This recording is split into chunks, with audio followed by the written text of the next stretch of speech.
Welcome to this introduction to the digital T-levels. This is designed to give you an answer to some of the initial questions you may have about the digital T-levels and the pathways contained within them.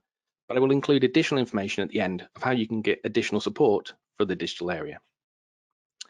My name is James Lane. I'm the Sector Manager for Digital here at the awarding organisation NCFE. I joined in April of 2020 to bring a sector-based focus to the digital qualifications we develop. And my role sees me liaising between our partner stakeholders in education through providers, the sector through employers, subject matter experts and industry practitioners, all of which is fed back here to NCFE to ensure that we're building the best possible digital qualifications that students will be excited and supported through, that they are enjoyable and demonstrably relevant to teach, and that when the student uses them to progress to the next level of learning or employment, that our qualifications support that next step in every possible way. The T-level programme has a number of guided learning hours between 1,150 to 1,200 for the digital, and I'll explain on that as I walk you through the two pathways that are provided within the digital T-levels. The qualification itself is broken into the core. This is to set the student up for success by introducing them to the concepts that are usually found to be consistent throughout a variety of digital careers. For example, we include elements of legislation, the Data Protection Act and how the UK GDPR is incorporated, cybersecurity, and a range of other transferable skills to ensure that the student has an understanding of the sector before progressing to focus on their occupational specialism. The core itself is proposed to be delivered in the first year of the programme. In the second year, the student will move to focus on their chosen occupational specialism. There are two pathways available: digital business services and digital support services. In the digital business services pathway, the occupational specialism is data technician. And in the digital support services pathway, the occupational specialisms are digital infrastructure, digital support, or network cabling.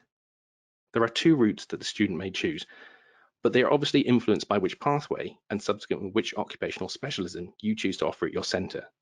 You may choose to provide all occupational specialisms, or a single one, or a mixture.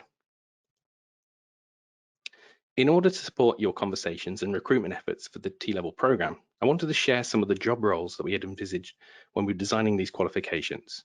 These also represent some of the employer, subject matter expert and industry practitioner stakeholders that have worked alongside us to develop the materials. These examples are not designed to be exhaustive, but will give you a flavour of the vision we had. So for example, when we were working through the data technician, we were speaking to data technicians, data scientists, data engineers, data analysts, database engineers and technicians, and data statisticians.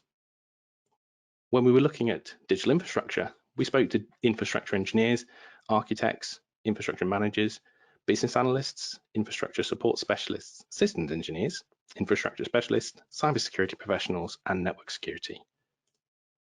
Within digital support, we worked with support engineer, support officers, technical support, testers, infrastructure engineers, and solution architects. And then finally, with network cabling, we looked at network installation engineers, network cabling engineers, data center engineers and supports, IT cabling, cabling technicians, structured telecoms cabling, data installations, and finally fiber engineers. As I said, these are all examples of people we worked with, but also careers the students could realistically progress onto.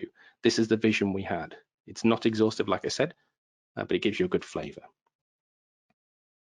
The assessment approach we've used for the programme is split into the core and occupational specialisms as two separate elements. The core assessment is covered with the two papers that will be externally assessed by NCFE, and the Employer Set Project, or ESP. It is important to note that the ESP is not related to the employer with whom the student will conduct their placement. It is set by NCFE and designed to be an option to ensure that the competency threshold is measured and appropriate for progression onto the chosen occupational specialism. The grade for the core component is calculated based on their combined marks for the two core exams and the ESP. The occupational specialism itself is assessed via a combination of synoptic and practical assessments supported by professional discussion.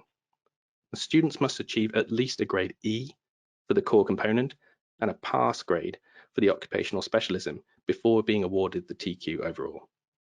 The proposed grading structure is designed to ensure that high performance in one part of the core component assessment compensates for lower performance in another.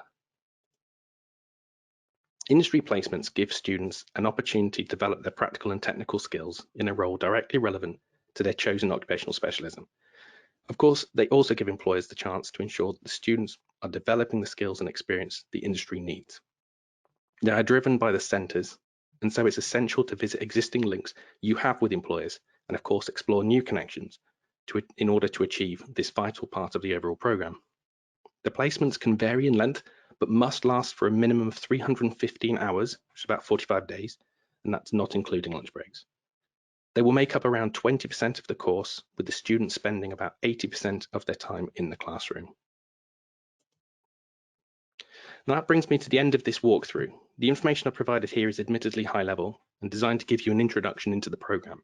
I would welcome you to reach out to me and continue this conversation. So you can reach out and book some time with me or Jackson, our subject specialist for digital, to discuss any queries you have relating to the subject, the material, or the thought behind the direction we've taken. We're here to support you 100%, so please do get in touch with your account executive, or you can contact me directly at jameslane@ncfe.org.uk or via social media like LinkedIn or Twitter.